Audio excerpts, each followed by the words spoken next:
The only thing I'll tell you about service level agreements is that on the NMCI contract, we had 96 service level agreements.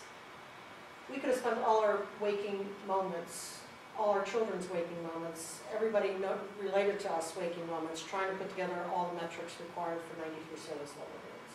We had to renegotiate that because it was just way too many. You just can't, you don't get any work done.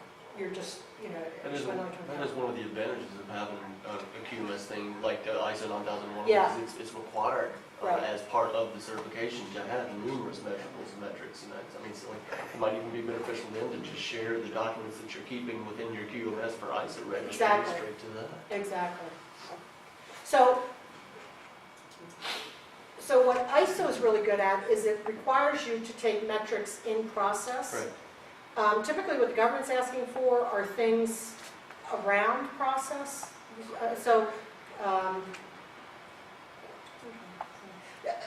Sometimes the things that you put into the government for service level agreements ends up being data that you have to collect separate and apart from running your business. And that's where there becomes a disconnect from ISO.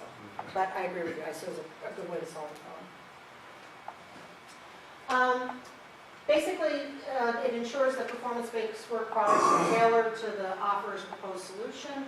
And basically the proposal itself can be used by the government to see whether the contractor knows what they're talking about. It saves time and it promotes best value contracting. Performance work statements, doing it this way means that you're structuring all the aspects of an acquisition around the purpose of the work to be performed, with contracting requirements set forth in clear and objective terms and that. So basically what they're saying is, here's your performance work statement. The work is stated in terms of outcomes or results. So this is what you have to achieve. You have to achieve 100 lumens of light, or you have to cut grass within 2 to 4 inches, rather than methods of performance. And then there's still measurable performance standards to assess the performance of the contractor. So PWS may be prepared by the government, or you could issue a statement of objectives, and then the contractor can come up with their performance work statement. 2 different ways that it can be done. Agencies should, to the maximum extent possible, describe the work in terms of results rather than how it should be done. They should enable assessment of work performance through measurements. They should make sure that those are occurring. And then they should rely on the use of those measurable performance standards to make sure the contractors stay compliant. Any questions about this stuff? Okay. When you submit a performance work statement, you always have to provide a QASP, Quality Assurance Surveillance Plan. And this is basically, we're telling the government how they should monitor us. And so you should think about what must be accomplished to satisfy the requirement, what steps do we have to perform, because that'll help us define the desired outcome. Then we have to figure out what tasks need to be done to satisfy, to make sure we arrive at the desired outcome. That helps us figure out what the performance objective is. And then we have to figure out how will I know if this performance outcome has been satisfactorily met? What do I have to look at to determine what the performance levels are? So those are kind of the things you think about when you're coming up with a QASP, Quality Assurance Surveillance Plan. And that QASP is actually part of your proposal submission. So what kinds of things can you look at for performance standards? You can look at response time, delivery time, meeting due dates. All those are good ones to use. Error rates. How many errors will you allow within a certain process? What are your accuracy rates? Usually stated in terms of the percentage. Completion milestone rates. By the end of the first quarter, how much will you commit to having done? Cost control. How do you make sure that you stay within the target cost? So these are all performance standards that the government can use to measure whether you're meeting contractual obligations. Just to take this one step further, how many people have heard of EVMS? Remember why I talked about the importance of taking a project management class at some point so that you can use the tools from that discipline in your businesses? EVMS is an example of that. So what the government said was, in the old days, we say to contractors, we issue these contracts to contractors. It tells them when they have to have the work done by, how much money they can spend on this contract, and what the scope of the work is. And we have contractors that say to us, yes, we're on schedule, yes, we're on schedule, yes, we're on schedule, yes, we're on schedule, until that very last due date, and guess what? Not so much on schedule, not so much on the correct budget, scope instead of this big, and so the government got tired of that. So they worked, DOD put together something called EVMS, Earned Value Management System. They worked with Project Management Institute, the body that governs like project management best practices, and they do calculations on your work to figure out if you're telling the truth. So what do I mean by that? Let's say that you have a contract that starts government fiscal year, October 1st, and it's a $100,000 contract. And here's the scope of work. So you start performing work on the contract, and it's now January 1st. So you're finished the first quarter of the government fiscal year. How much money should you have spent on that contract at this point? Roughly a fourth. Right, so about $25,000. How much of the scope of work should you have accomplished? Yeah, roughly a fourth. And why are we saying a fourth as an answer to all these questions?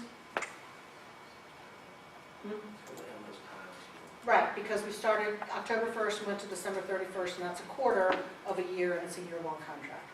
So just by looking at something like that, if instead of spending $25,000, I'm the contractor and I've already spent $45,000, should the government be concerned? I mean, unless you can prove that most of that money was spent up front for like material acquisition or something, you know what I mean? Like it was Right. a major upfront cost. Right. So basically, these numbers just point to the potential of a problem. It doesn't tell you what the problem is, it just says, here's where you should do a deep dive. And to your point, Jared, you want to go in and say, okay, why are you spending so much more than what would have been allocated? Or why are you shrinking parts of the statement of work? Why are you pushing parts of the statement of work out to later time frames when we said that this was the project milestone? So EVMS is a way to help them do that. That's another type of performance metric that you can use internally. And to your point, I used to keep that for one of my VA customers, and I gave the VA customer access to the system. And so at any point in time, they can look at all our milestones and see exactly where we are. Because, he would see the same data I'm looking at, and he could call me up and ask me questions, but I was looking at that data and I knew what was causing the problem, or the fact maybe we were just not managing something correctly. Here's what the PWS format looks like. The first thing I'll tell you is there's no specified format. You can see PWS is looking like anything. But typically they should be providing a brief description of the services, background, the objectives, what the scope of the work is to be performed, again, period of performance, and then these two things, quality control and quality assurance, to make sure that you're producing quality products to the government. So here's an example, mowing the lawn. If the contractor's for mowing the lawn in a government agency, a statement of work would define exactly how and when to mow the lawn, whether you have to go this way or whether you can do diagonals. Using this gasoline-powered lawnmower, and it's got to be set to a 2-inch height. That's the degree of specificity statement of work, essentially. A PWS would define the required outcome. So the contractor shall mow the grass so that it's maintained at a level from 2 to 4 inches at all times. So, I'm the government contracting officer or contracting officer representative. I go out with my ruler at any point in time, measure it. As long as it's within 2 to 4 inches, you're good. If it's at 5 inches, we've got problems. And if it's, if I'm seeing no grass equals mud, we've got a different problem. The statement of work requirement, if you notice, doesn't take into account any kind of seasonal differences. We all know we don't cut grass in the winter, right? So if it were in the summer, grass grows much quicker, particularly if it's raining, right? So the statement of work doesn't take into account those things, but the performance work statement would. We don't care what the environmental situation is. You need to make sure the grass is between 2 and 4 inches. And then PWS attains that same objective without dictating to you how often it must be done. So you wouldn't, if it was really dry and the grass wasn't growing at all this summer, you might not have to cut the grass for 2 to 3 weeks. But if it's raining every other day, you might have to cut it more frequently. PWS just tells you what has to be done, not when it has to be done or how often it has to be done. Okay, that's it on that. Any questions about performance work statements, statements of objectives, statements of work? Okay. I'm going to go rolling into the very next topic, and then we will go to lunch. All right, so this discussion is around contract planning. So everything we're going to do today for these last 3 weeks has taken us up to contract award. So we're still in the process of waiting for contract award. These are all things we should be doing prior to contract award. So this first thing I'm going to tell you about contract startup planning is you're not required to do it. You're not. And not only that, if you do it, it's at your own expense. But let me give you some reasons for why you should do it. If you win, the government requires you to start up very quickly. And why do they require you to start up very quickly? Because you've told them in your management volume how you are perfect in every way, and you're able to meet these contract requirements just like that. And guess what? They believe you. They selected you as the winner, and they feel that you've got that ready team, ready to go, and at their beck and call, because you told them. So it's in your best interest to make sure you're ready to go. Because from the government's perspective, they might be a little bit lenient with you, like you've won the contract today, let's have a contract startup kickoff meeting in like 2 weeks, and you've got like that amount of time to kind of get yourself together. They don't have to do that. They could say, we awarded you the contract, we start work tomorrow at 9 a.m. What would you do if you had to start work at 9 a.m. tomorrow? And not necessarily that every agency would require that next day performance, but they could.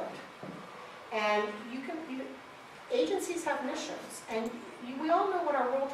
They grounded all those Boeing MAX planes yesterday. I mean, think about what kind of ripple effects that has. Yep, to crazy. Airlines, to Everything. have they made any reports about like travel delays?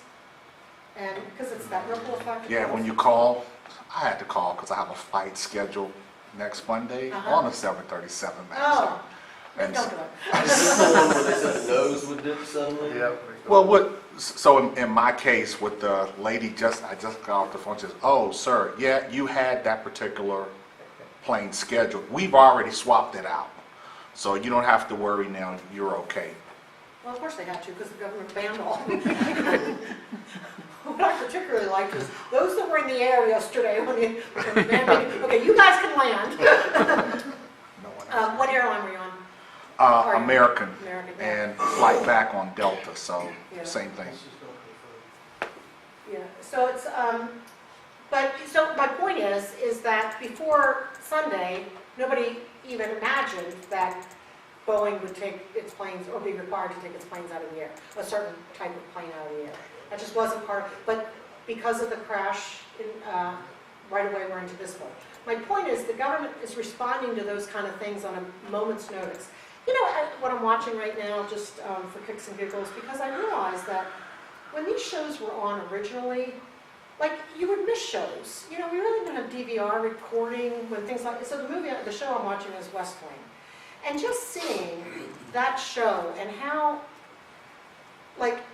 stuff comes in from all sides, it really gives you a perspective of what the government has to contend with. And it's just been fascinating.